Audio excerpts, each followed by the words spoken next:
Warahmatullahi wabarakatuh. Oke, alhamdulillah kita bisa bertemu lagi ya. Untung diingatkan nih. Pada sehat semuanya? Alhamdulillah. Sehat. Kalau di daerah Bapak, Bandung, sekarang itu banyak yang sakit ya. Zona merah lagi ya, Tad? Zona merah. Terus ini aneh ya. Tiap mau apa? Mau ancang-ancang dilaksanakan sekolah luring ya. Kok tiba-tiba muncul isu itu lagi ya. Zona merah, peningkatan COVID. Jadi kayaknya seperti itu yang terjadi ya. Daerah Bapak banyak yang kena COVID itu. Tapi ya Bandung bukan daerah Bapaknya persis. Bandungnya itu banyak yang kena itu, terindikasi. Sepertinya tidak terlalu berbeda, Ustadz. Saya lagi lama ya. Tidak terlalu berbeda di beberapa daerah seperti itu juga kenaikan. Iya, mungkin itu ya. Mungkin seperti itu. Atau mungkin ya itu teman itu ada yang bilang jangan-jangan ini ya nggak suka kalau sekolah itu tatap muka katanya. Jadi ada yang berprasangka seperti itu. Begitu Ustaz Surip ya. Efek mudik kali ya Ustaz? Mungkin efek mudik ya. Ya kan yang kena tetap Muslim, umat Islam yang kena itu, korban gara-gara ya mudik kemarin, lebaran kayak seperti itu. Ya kondisinya seperti itu. Tapi mudah-mudahan segera pulih ya kondisi negara ini bisa cepat terbebas dari COVID. Amin, amin. Amin, amin. Baik ya, alhamdulillah kita bisa berjumpa pada malam hari ini. Untuk malam ini siapa yang presentasi?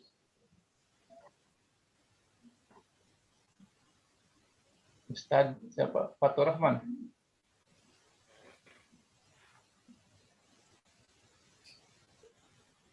Halo? Bukannya Ustadz Surip. Oh iya, Ustadz Surip ya. Udah siap Ustadz Surip. Udah kelompok 2 udah. Saya kurang secara Kemarin sendirian Ustadz Surip. harusnya Tapi alhamdulillah banyak yang bantu, tidak ada yang bantai. ya, tetapi di sini Siapa Ustadz Surip atau siapa?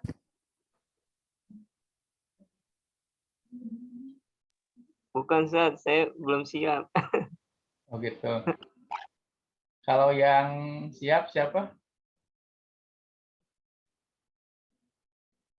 Ada yang siap malam ini?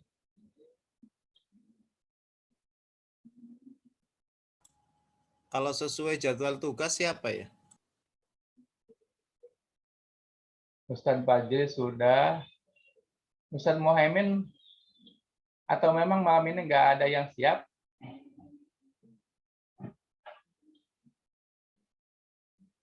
Bagaimana?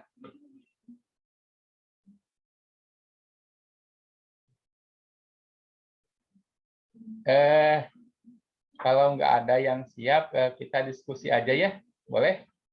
Tapi Bapak nanya dulu, ada yang siap nggak?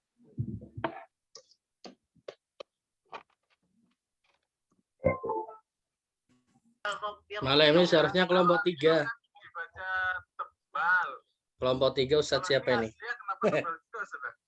Ustadz kelompok 3 Fatur Rahman. itu apa? Ustadz Fatur Rahman. Baik, nggak apa-apa. Oh iya.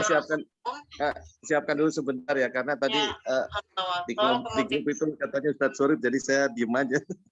Oh gitu. Iya. Saya siapkan Tentang dulu apa sebentar, Ustadz ya. Fatur Rahman? Gimana Pak? Tentang apa materinya?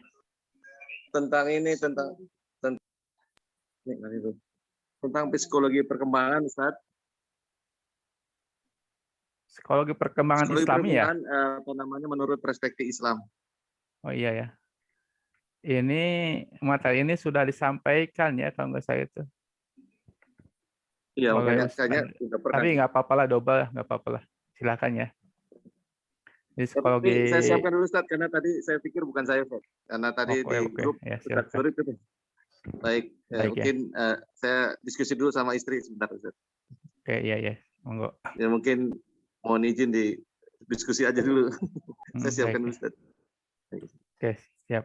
Baik.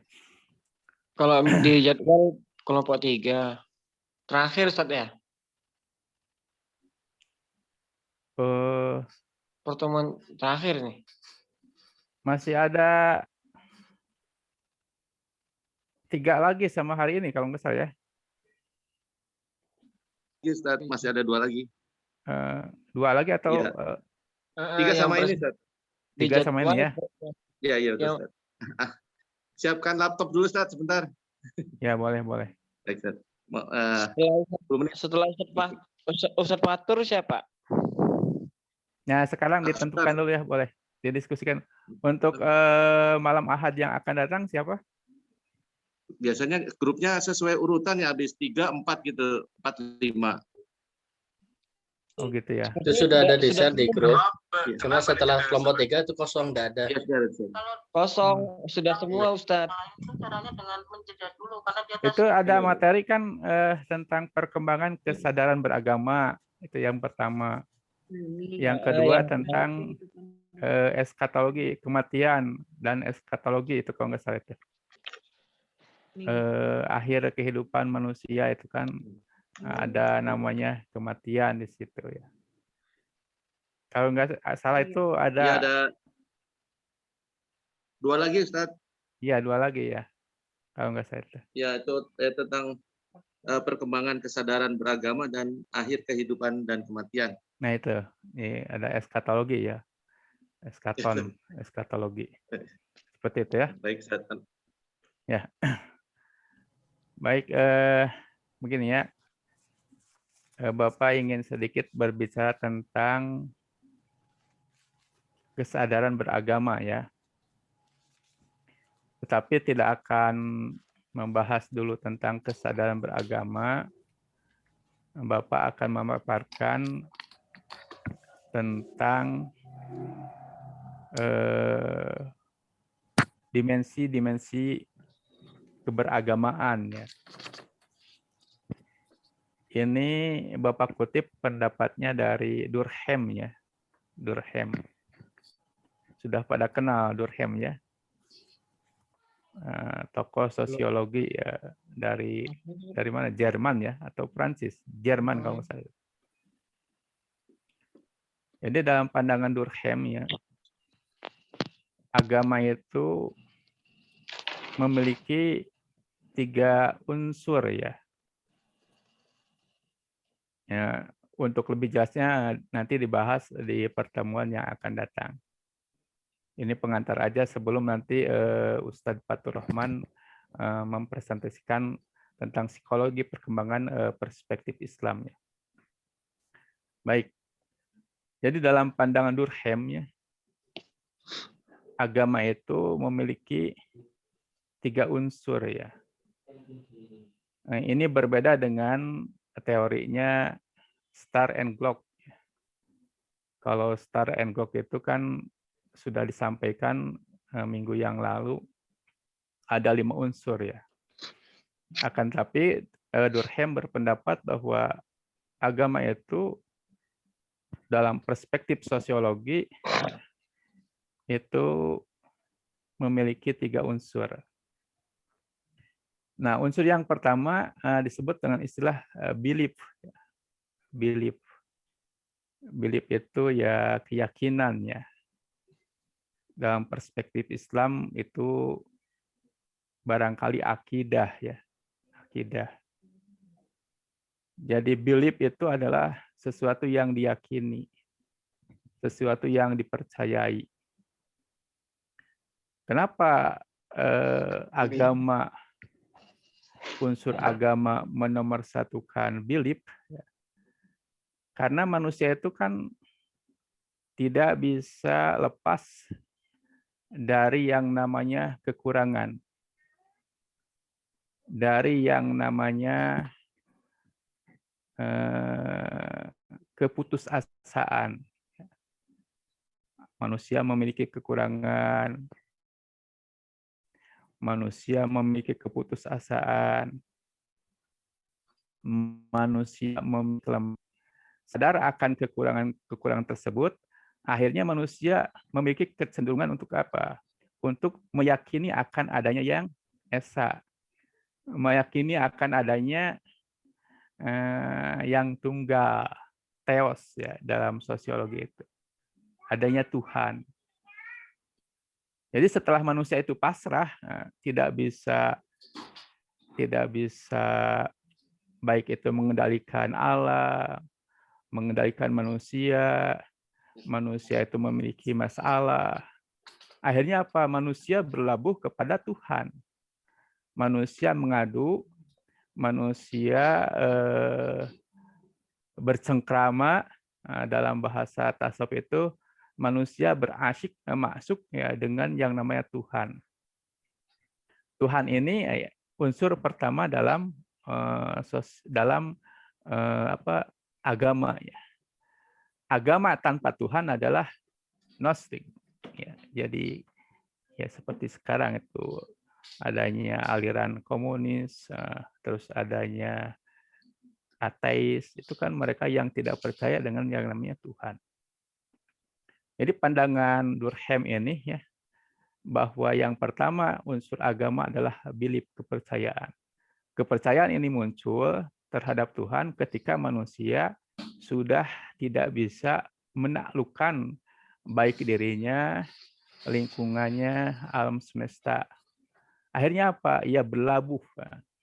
Akhirnya dia pasrah bahwa ada sesuatu zat, ada sesuatu kekuatan yang mengendalikan dirinya.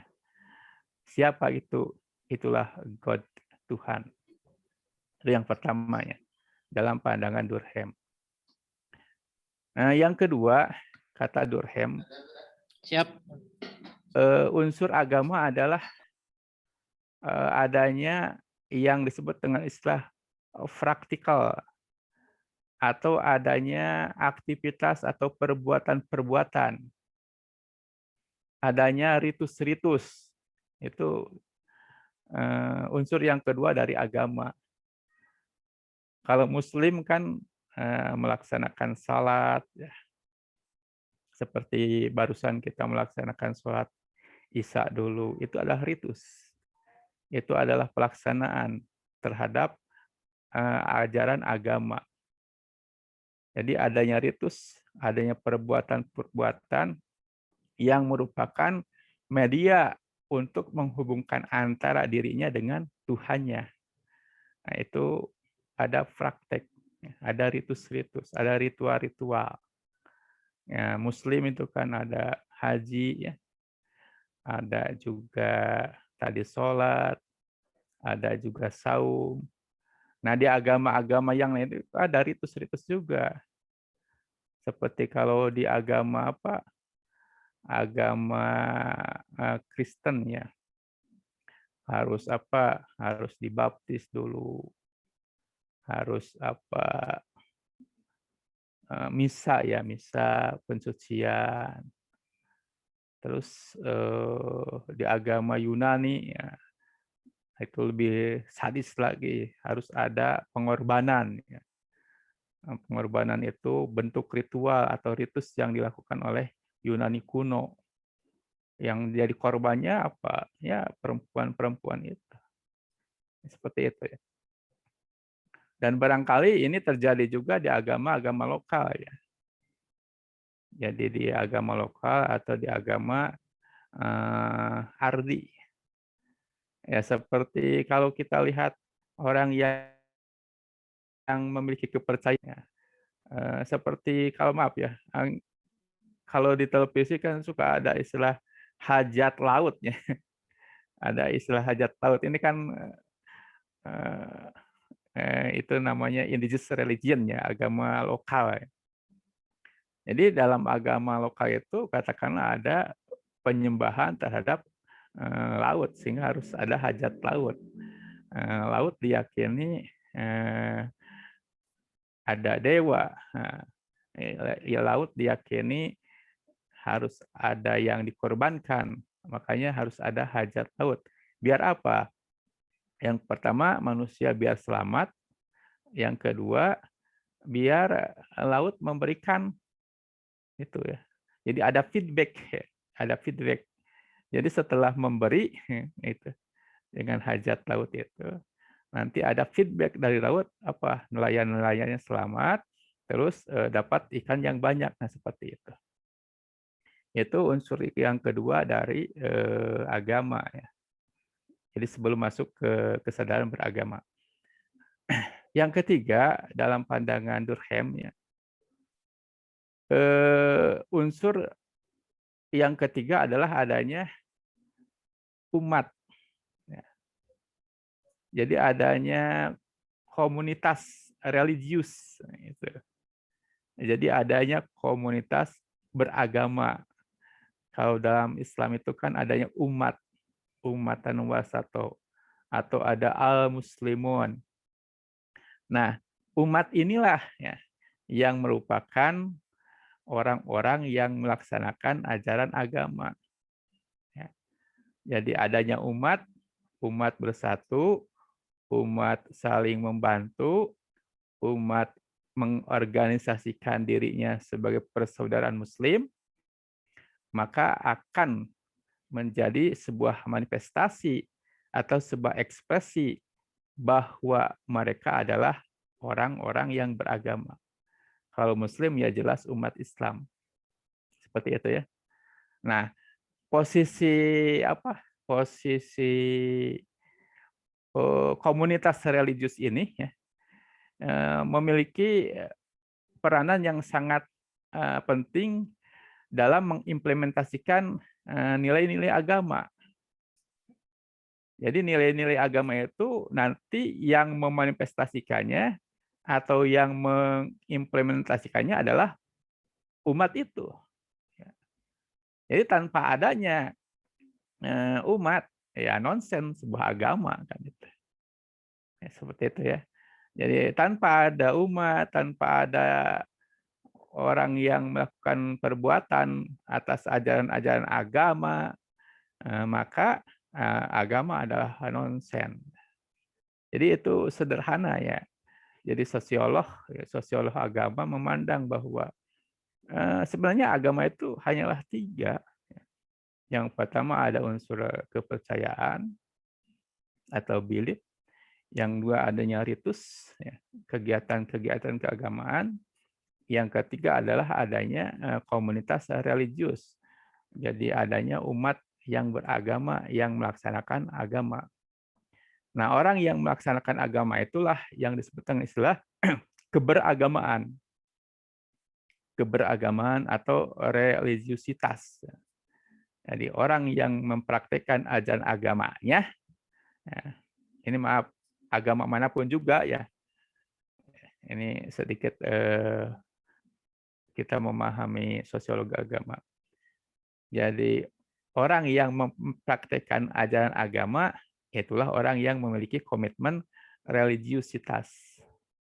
Nah, dalam pandangan Muslim, religiusitas itu adalah mestinya menjadi core dalam pendidikan.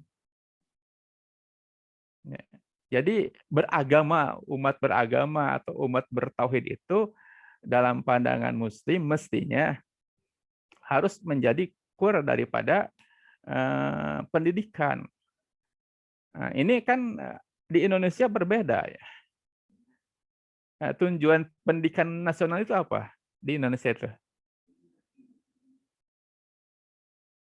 Tujuan pendidikan nasional di Indonesia itu bukan untuk menciptakan orang yang beragama kan, tapi untuk apa? Untuk mewujudkan manusia yang seutuhnya. Jadi di Indonesia itu kan tujuan utama pendidikan itu apa? menciptakan manusia seutuhnya. Seutuhnya itu yang bagaimana?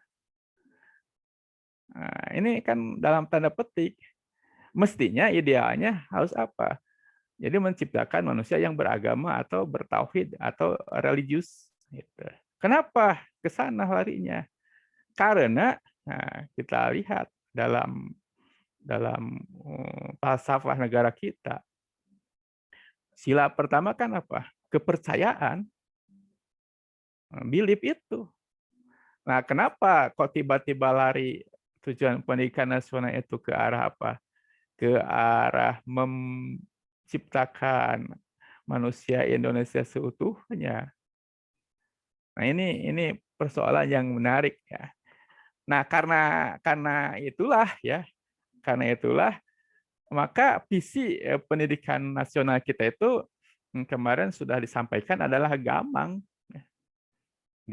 Jadi ya dari sisi kurikulum itu kan tumpang tindih ya.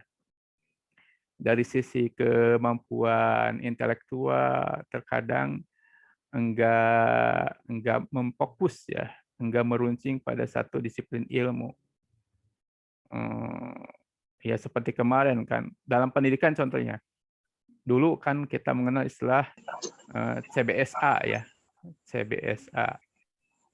Cara belajar siswa aktif. Terus ada istilah KTSP. Muncul lagi kurikulum 13. Nah, seperti itu. Oke, Ustadz Fatur Rahman sudah siap?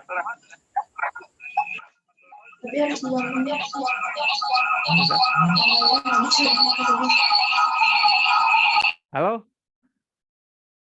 Oke, lanjut ya. Sebentar. Ustaz, 2 menit lagi, Ustaz. Oke, boleh. Baik. Ada Jadi, masalah ini sinyal. Boleh. Ya begitu. Jadi kenapa kondisi bangsa Indonesia atau negara Indonesia hari ini seperti ini keadaannya? Di satu sisi kan sangat mengkhawatirkan ya. Salah satunya apa? Karena tujuan pendidikan nasionalnya bukan untuk menciptakan manusia Indonesia yang religius, yang percaya dengan Tuhan, tapi yang seutuhnya itu. Karena seutuhnya itu multitafsir kan. Itu berbeda dengan falsafah dasar mestinya. Nah, harusnya gitu. Ya yang percaya, yang beriman. Itu seperti itu. Makanya kenapa anak-anak baru ya sekarang makin nampak ya. Orang-orang yang beres sekolah itu kan sekarang itu arak-arakannya, pawai-pawai, terus terkadang coret-coret ya, berbagai bentuk mengekspresikan rasa bahagianya karena lulus kan. Nah, ini terjadi. Kenapa itu terjadi ya? Karena mereka mungkin nggak siap di situ ya, nggak siap untuk apa? Untuk menjadi katakanlah mengamalkan ilmunya seperti itu. Baiknya ini sudah ada screen ya, dari Ustadz Fatur Rahman. Bapak anggap cukup dulu ya. Untuk Baik. selanjutnya dipersilakan kepada Ustadz Fatur Rahman. Monggo. Baik, Assalamualaikum warahmatullahi wabarakatuh. Waalaikumsalam warahmatullahi wabarakatuh. Alhamdulillahirrahmanirrahim. Wassalatu wassalamu ala asrofil anbiya'i wal mursalin. Wa ala alihi wa sahbihi ajmain amma ba'd. Yang saya hormati Bapak dosen Dr. Asep, dan kemudian yang saya hormati para asatidz sekalian, pada kesempatan kali ini kami akan menyampaikan pembahasan tentang psikologi perkembangan dalam perspektif Islam. Kalau melihat dari isi dari ini, dari makalah ini kelihatannya sudah pernah juga dibahas oleh asatidz sekalian. Namun kami mencoba untuk menyajikan khusus psikologi perkembangan dalam perspektif Islam ini dalam satu kesatuan.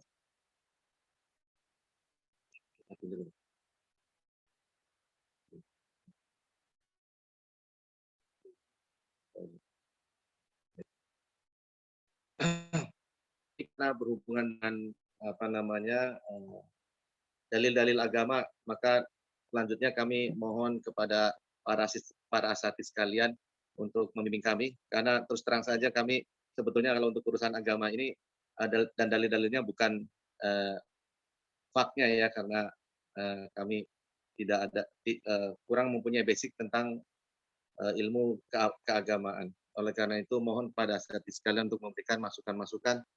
Boleh juga pertanyaan-pertanyaan yang mungkin bisa kami jawab, sehingga nanti kalau setelah kami jawab ada masukan kembali dari asatidz sekalian. Untuk mempersingkat waktu, maka nanti saya akan persilakan Ibu Wiwi Sulistiani untuk menyampaikan makalah ini, karena sebagian besar beliau yang buat, jadi nanti akan disampaikan oleh Ibu Wiwi Sulistiani. Pada Ibu Wiwi Sulistiani kami persilakan.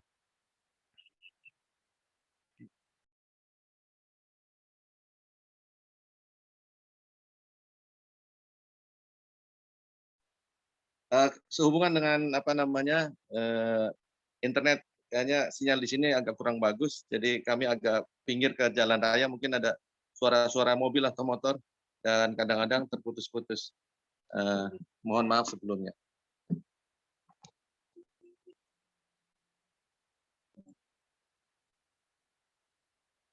Bismillahirrahmanirrahim. Ya, baik.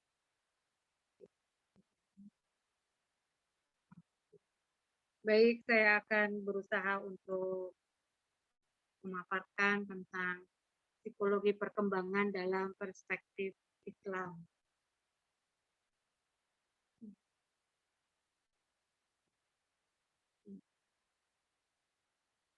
Ya. Dalam psikologi perkembangan dalam perspektif Islam itu ada 8 tahapan perkembangan manusia. Yang pertama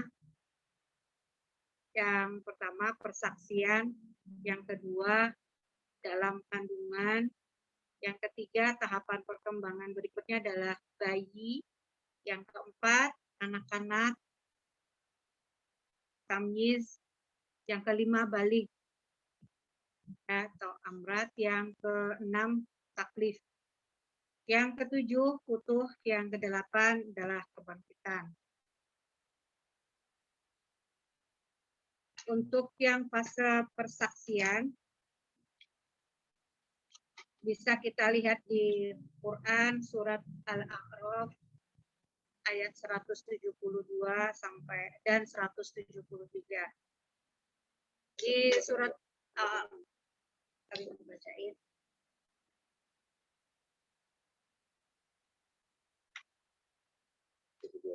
Ya, 172.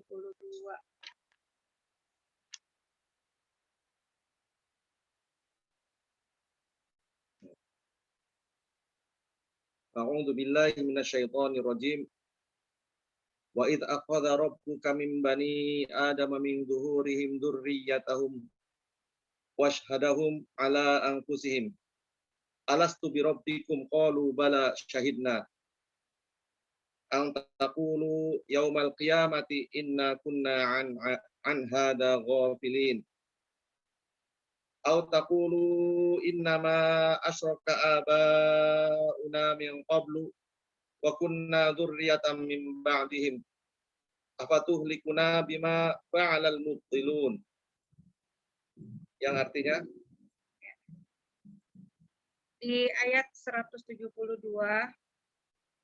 dan ingatlah ketika Rabb-mu mengeluarkan keturunan anak-anak Adam dari sulbi mereka, dan Allah mengambil kesaksian terhadap jiwa mereka, seraya berfirman, bukankah aku ini Tuhanmu? Mereka menjawab, betul, Engkau pencipta kami menjadi saksi. Mereka menjawab, kami lakukan yang demikian itu agar di hari kiamat kamu tidak mengatakan, sesungguhnya kami adalah orang-orang yang lengah terhadap keesaan Tuhan. Di ayat yang 173, yang artinya, atau agar kamu tidak mengatakan sesungguhnya orang-orang tua kami telah mempersekutukan Tuhan sejak dahulu. Sedang kami ini adalah anak-anak keturunan yang datang sesudah mereka. Maka apakah engkau akan membinasakan kami karena perbuatan orang-orang yang sesat dahulu? Maksudnya, agar orang-orang musyrik itu jangan mengatakan bahwa bapak-bapak mereka dahulu telah mempersekutukan Tuhan. Sedangkan mereka tidak tahu menahu bahwa mempersekutukan Tuhan itu salah. Tak ada jalan bagi mereka, tak ada lagi jalan bagi mereka. Hanyalah meniru orang-orang tua mereka yang mempersekutukan Tuhan itu. Karena itu mereka menganggap bahwa mereka tidak patut disiksa karena kesalahan orang-orang tua mereka itu. Di dalam tahapan yang kedua, di dalam kandungan.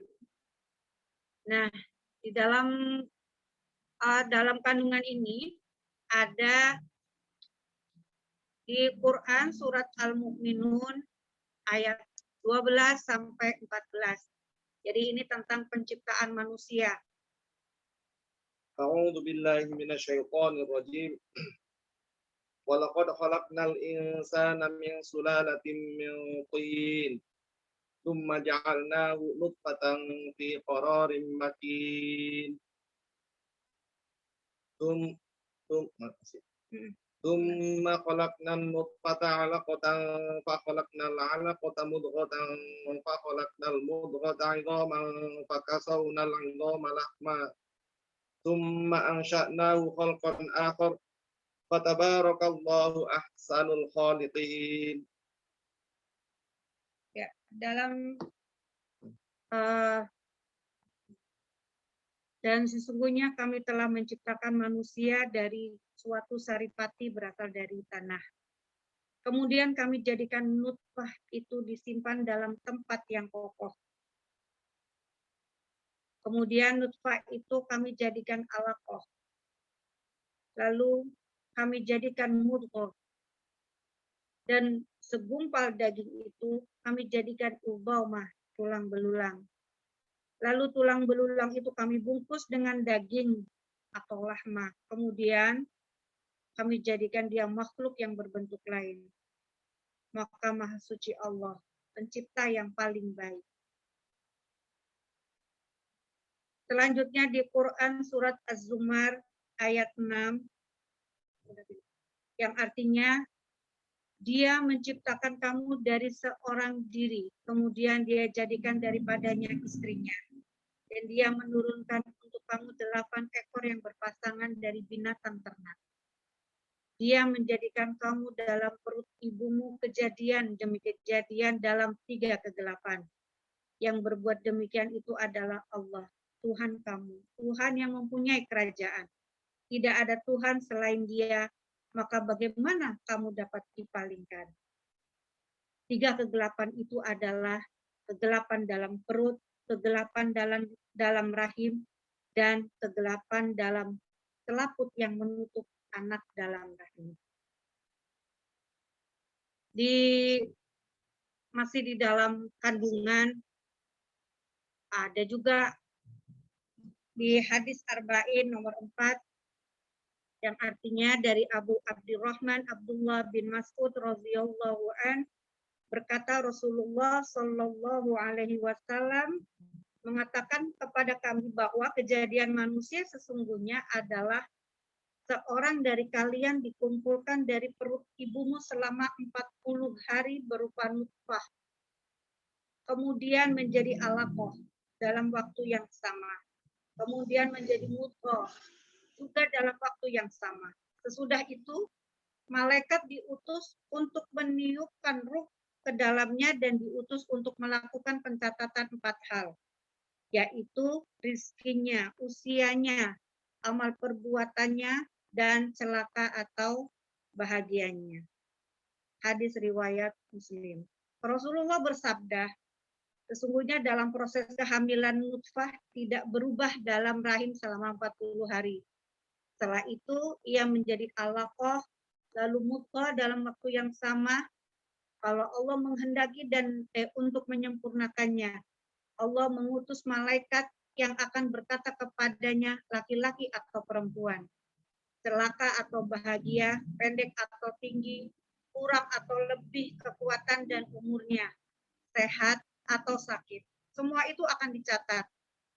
Seorang sahabat bertanya, lalu apa gunanya kalau semua itu telah ditentukan? Beliau menjawab, berbuatlah, karena masing-masing akan diarahkan kepada tujuan penciptanya. Di dalam kandungan, ada pengaruh sikap dan perilaku orang tua terhadap anak. Yang pertama, fisik. Jadi pengaruh fisik itu seperti apa yang dikonsumsi orang tua berpengaruh terhadap perkembangan fisik anak. Yang kedua, kognisi. Apa yang distimulasikan berpengaruh terhadap perkembangan kognitif anak juga. Yang ketiga adalah emosi. Apa yang dirasakan terutama pada seorang ibu berpengaruh terhadap perkembangan emosi anak.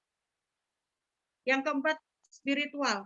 Apa yang diamalkan orang tua berpengaruh juga terhadap perkembangan spiritual anak. Ya.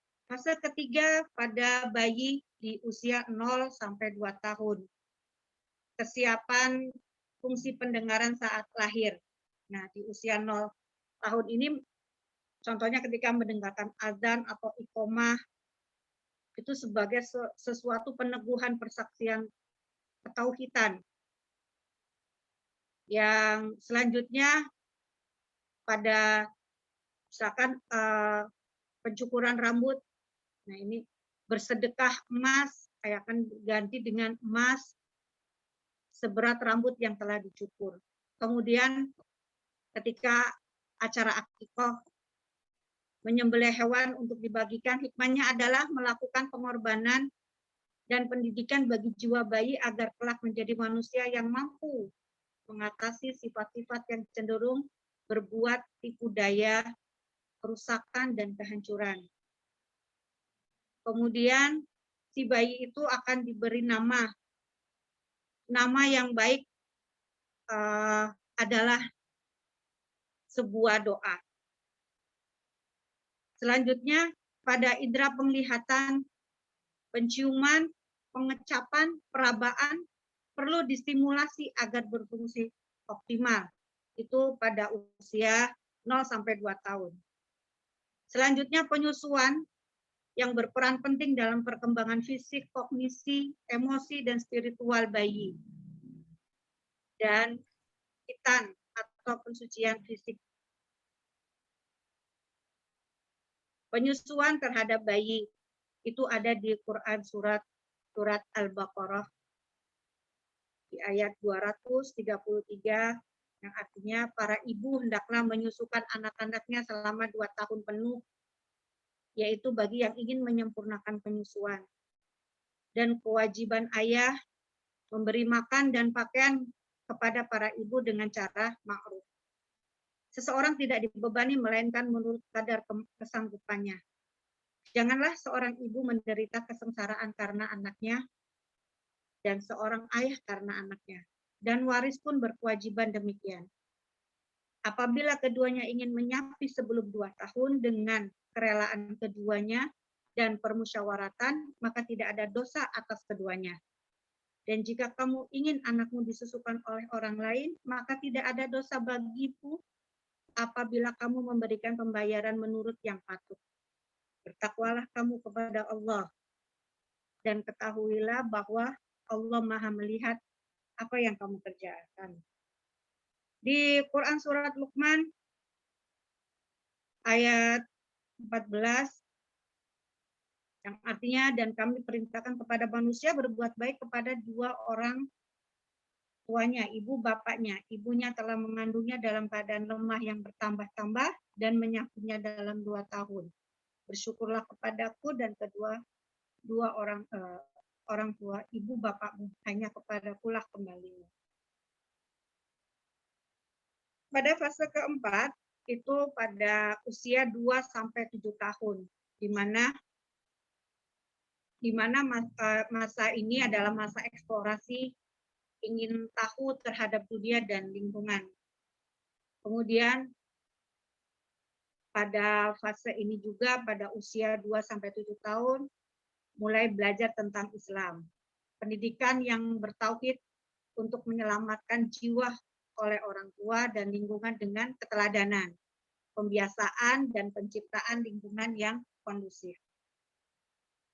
Sekarang pada usia 7 sampai 10 tahun yang biasa disebut dengan tamyiz. Di usia ini kita harus mempersiapkan anak-anak kita menjadi hamba Allah, Abdullah, memiliki pengetahuan cara berinteraksi dengan Allah, memiliki kemampuan untuk menjalin hubungan dengan Allah, mampu membedakan hal yang baik dan buruk, mampu menalar apa yang diperintahkan dan dilarang Allah, mampu membedakan tingkatan hukum yang wajib, sunnah, mubah, makruh, dan haram. Bermain untuk memenuhi perkembangan fisik, emosi, dan sosial ini sangat penting buat usia 7 sampai 10 tahun. Mendapatkan pendidikan moral dari orang tua, pengenalan konsekuensi positif lebih didahulukan daripada konsekuensi negatif. Di fase selanjutnya pada usia 10 sampai 17 tahun, fase remaja, balik sampai masa kanak-kanak berakhir, mulai menginjak masa remaja.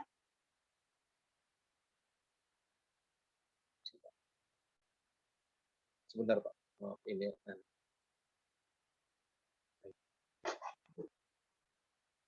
di usia 10 sampai 17 itu sudah wajib melakukan hal-hal yang diatur agama. Kemudian persiapan menjalankan tugas dan tanggung jawab sebagai manusia. Dan yang terakhir, muatan utama di pendidikan adalah penguasaan dasar-dasar ilmu ketuhanan dan ilmu pemakhlukan.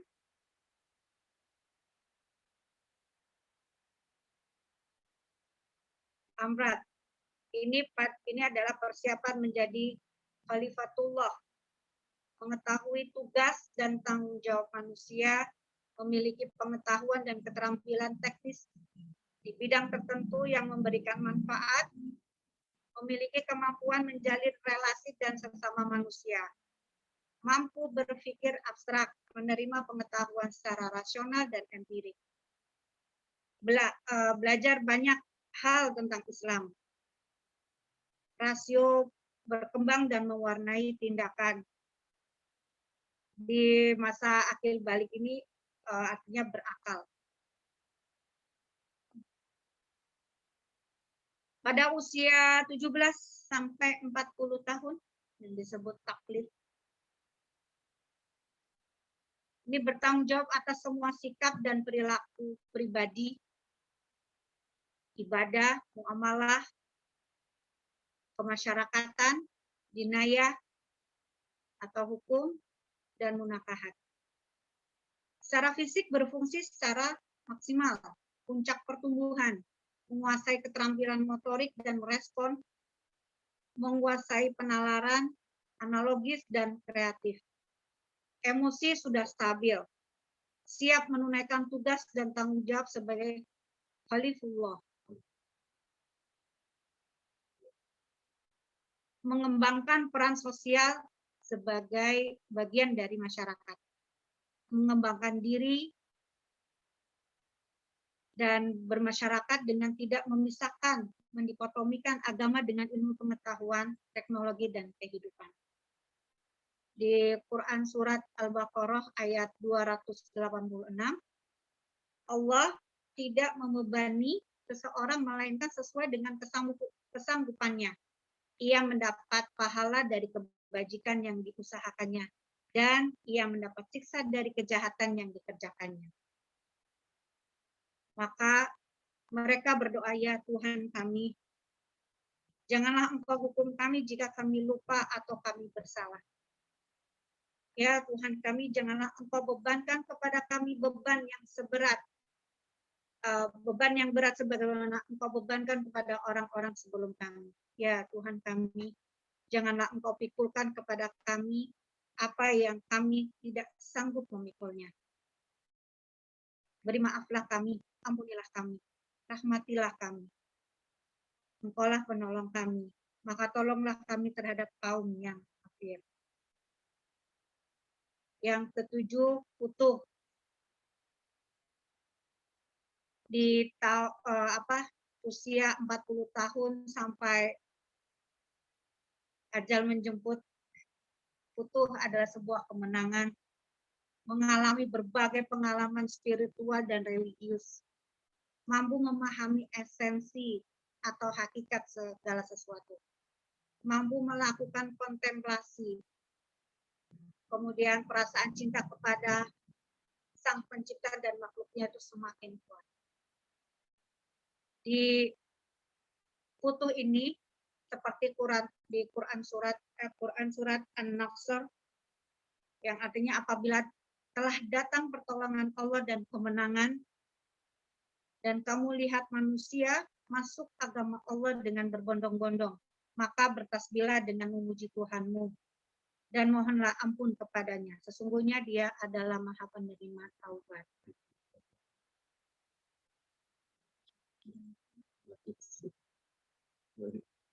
Kemudian di surat Al-Ahqaf ayat 15 yang artinya kami perintahkan kepada manusia supaya berbuat baik kepada dua orang ibu bapaknya. Ibunya mengandung dengan susah payah dan melahirkannya dengan susah payah pula. Mengandungnya sampai menyapinya adalah 30 bulan. Sehingga apabila dia telah dewasa dan umurnya sampai 40 tahun, ia berdoa, ya Tuhan kami, tunjukilah aku untuk mensyukuri nikmat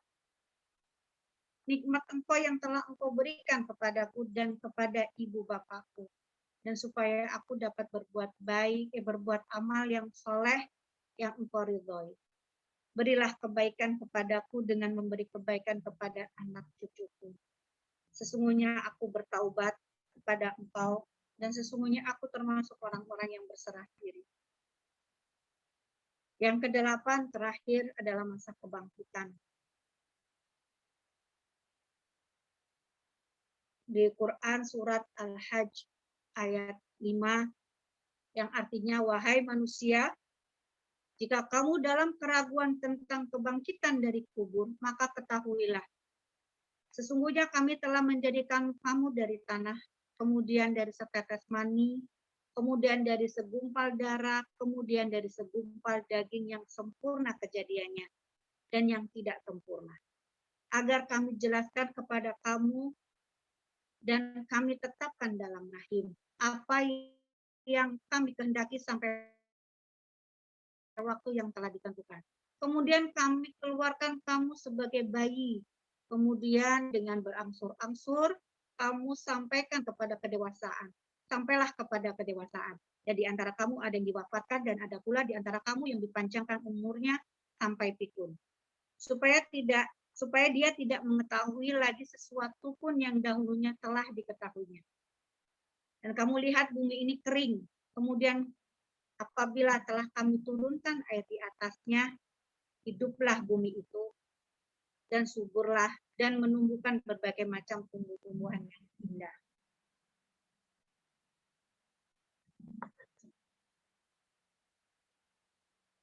Baik Ustadz dan Ustazah serta dosen yang saya hormati, demikian mungkin yang dapat kami sampaikan paparan tentang psikologi perkembangan dalam perspektif Islam. Tentu banyak ini sebetulnya topik ini pasti seru sekali kalau kita diskusikan, karena banyak hal yang bisa dikupas tuntas, apalagi di sini ada banyak ahlinya, sehingga kita bisa mendapatkan faedah untuk mendapatkan ilmu dari beliau-beliau sekalian. Jadi tahapan, saya ulang kembali, tahap perkembangan manusia itu ada 8. Yang pertama persaksian, yang poinnya adalah ketauhidan, yaitu alastu bi rabbikum qalu bala syahidna. Ya, bahwa kita bersaksi bahwa Allah itu adalah Rabb kita. Kemudian di dalam kandungan, ya, di dalam kandungan tadi sudah dijelaskan bahwa segala secara fisik, secara kognisi dan lain-lain ini sangat berpengaruh kepada bayi atau janin yang dikandung oleh ibunya. Jadi kondisi ibu, kondisi lingkungan itu sangat harus diperhatikan agar kita mendapatkan manusia yang berkualitas, ya, manusia yang berkualitas, sehingga banyak metode-metode agar kita mendapatkan manusia yang berkualitas itu, baik itu metode yang ditemukan di Barat maupun yang kita punyai sendiri di dalam Islam, ya, sehingga kita mendapatkan anak-anak dan keturunan yang berkualitas. Begitu kemudian bayi, poinnya adalah pada fase ini, maka di dalam Al-Quran dan di dalam hadis juga dianjurkan untuk kita, poinnya adalah memberikan nutrisi yang terbaik, yaitu menyusui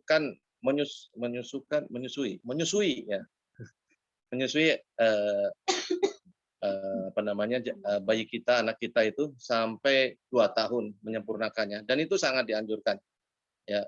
Dan ini menjadi pembahasan yang menarik juga. Kemudian masa kanak-kanak, nah ini juga, ya, ada yang mengatakan adanya golden age dan adanya tidak, ada juga yang tidak, ada juga yang menolak dengan teori golden age, dan nanti kita bisa bahas bersama-sama. Balik, yaitu anak-anak kita mulai kenalkan dengan dengan tanggung jawab. Dengan tanggung jawab, baik itu kepada Tuhannya, kepada Sang Pencipta maupun kepada sesama manusia.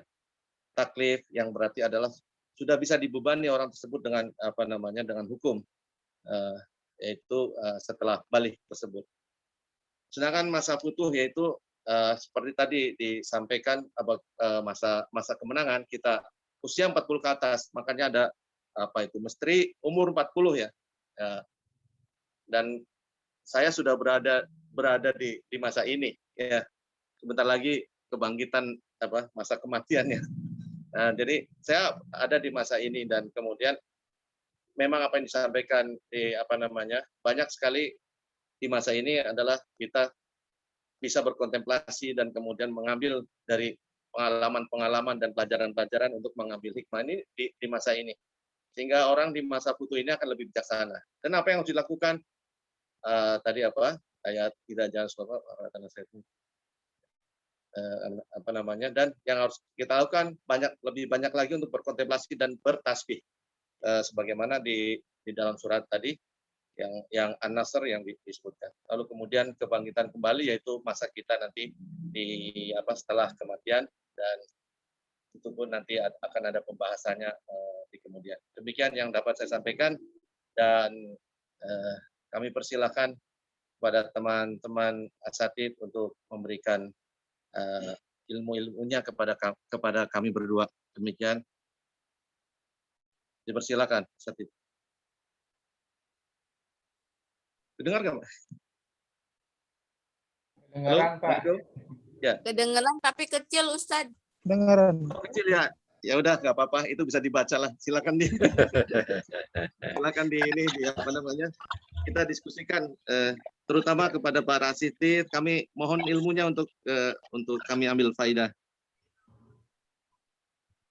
Ya, diskusi aja dulu ya. Nanti Bapak di akhir, ya, di akhir pertemuan. Yang kedua gini, Bapak agak sedikit ini ya, sekarang mungkin nggak full ya, karena kebetulan ada tetangga yang barusan dikabarkan meninggal, ya. Nah, ya mungkin Bapak sampai full ya, mohon doanya. Tadi barusan ada kabar ada yang meninggal, masih keluarga, ya kan harus diutamakan ya. Tapi monggo diskusi aja dulu ya. Silakan. Karpet merah buat Ustadz Surip, silakan. Baik, Ustaz. Masya Allah, barakallahu fikum. Ustaz Fatur Rahman dan Ibu Wiwi. Pertanyaannya adalah apa perbedaan psikologi perkembangan dalam perspektif Islam dan perspektif Barat, dan apakah ada persamaannya? Syukron, terima kasih. Barakallahu.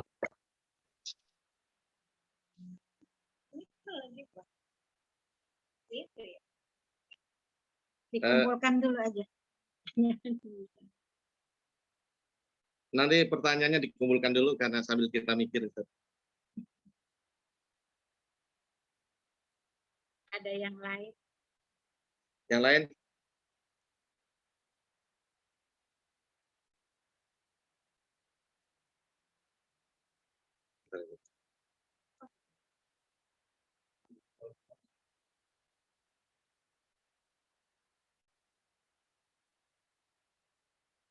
Ada yang lain, Ustaz?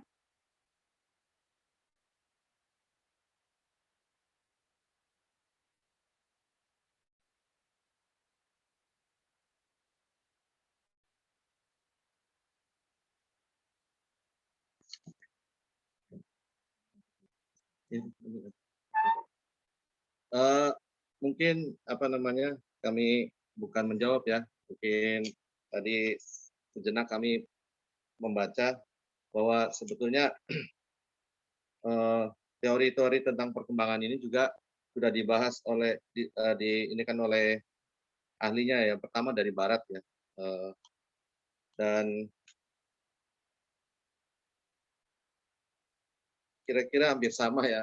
Cuman kan kalau kita punya muatan, kalau di dalam Islam kita ada muatan-muatan religius ya, ada seperti tadi persaksian. Bedanya mungkin itu ada persaksian, terus kemudian juga ada tentang apa namanya kematian. Yang mungkin yang spesial lagi di dalam perkembangan Islam ini adalah persaksian yang tadi yang disebutkan di dalam surat Al-A'raf, yaitu alastu birabbikum qalu bala syahidna. Kalau yang lain mungkin untuk proses-proses yang lain hampir sama gitu, hampir sama. Hanya di situ perbedaannya adalah bahwa kita sebelum dilahirkan